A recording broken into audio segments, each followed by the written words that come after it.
Oh, hey everybody, how's it going? Kristin LaVanway here.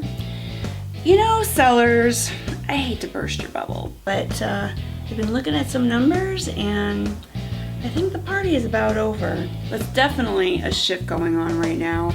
I mean, if you buy your house last year, you probably got about a 23% increase in value.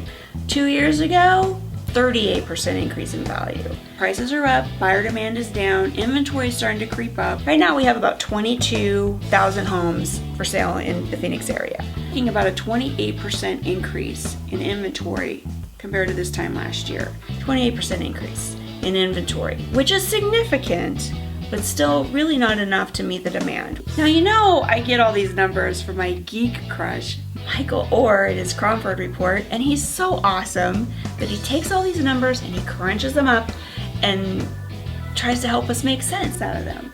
And there's two of these indices that I think are pretty good at explaining what's going on in this current market shift. First is contract ratio. Contract ratio measures buyer demand. If the index is between 30 and 60, it's a balanced market. Below 30, cold market, buyer's advantage. 60 to 100, seller's advantage. Anything above 100 is like crazy, lock the door, frenzy, you know, blood running in the streets kind of stuff. And well, it's been like that for several years, as we all well know. Well, the index just dropped to 59. It just dipped its toe into a balanced market range. It was bound to happen, right? But that's, again, not the full picture. Remember, there's buyer demand and the inventory, which is still not quite high enough to meet the demand. So that takes us to the Cromford Market Index. And that is an index that looks at the current market conditions, compares them to trends over the last few years, and gives us sort of a short-term prediction of where prices might be heading. The closer that number is to 100, the more likely prices are to remain flat, maybe just adjusting for inflation only. Anything below 90 would suggest downward pressure on the pricing, and anything above, say, 110 would suggest that prices are going to go up. Last year, it was 171, okay? Which explains the 23% increase in values over the last year. It was high. Market demand was high, inventory was low, prices are gonna go up. But right now it's 139. And I would say it's fair to guess that number is gonna continue to decline. So prices are gonna still maybe edge up, but not as quickly, and they're gonna start to flatten out over the next few months. So what does all this mean for buyers and sellers? Well, for sellers, yes, you can still sell your house. Yes, you're probably gonna be able to see a little equity growth over the next few months.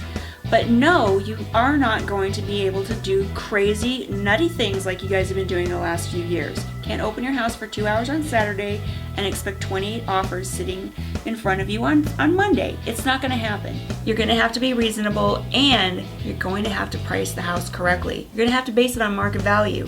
Anecdotally, I'm seeing a lot of price reductions in the MLS right now. Sellers are starting out way too optimistic. They price the house crazy and no one comes to look, so they have to reduce the price. What does it mean for buyers? Well, it really means that you're gonna see a few more choices out there. A little increase in inventory, so you're gonna have a few more choices, maybe not as much competition, but you're still gonna have to put in strong offers.